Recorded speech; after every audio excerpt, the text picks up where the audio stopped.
শরীফ ওসমান হাদী একটি জীবন্ত বাংলাদেশ।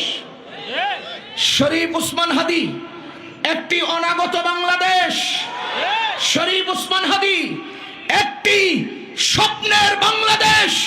আল্লাহর কসম, শরীফ ওসমান হাদী অল্প বয়সে আগামী বাংলাদেশ তৈরির সমস্ত প্ল্যান উল্লেখ করেছেন, সমস্ত পরিকল্পনা উল্লেখ করেছেন। আমরা বলবো, বাংলাদেশ সরকার, দেশের জনগণ, দেশের প্রশাসন শরীফ ওসমান হাদীর আর সমস্ত প্ল্যানার প্রোগ্রামের ভিত্তিতে বাংলাদেশ তৈরি করেন, দেখবেন সোনার বাংলাদেশ তৈরি হবে।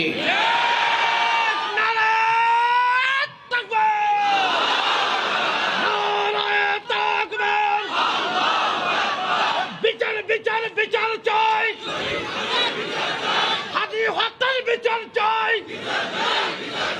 নারায়ে তাকবীর, ইসলামের শত্রুরা, ইহুদের দালালেরা, হুঁশিয়ার সাবধান। আমি শরীফ ওসমান হাদীকে সামনে নিয়ে আজকে কথা বলবো। শরীফ ওসমান হাদী আগামীর বাংলাদেশের স্বপ্নপুরুষ।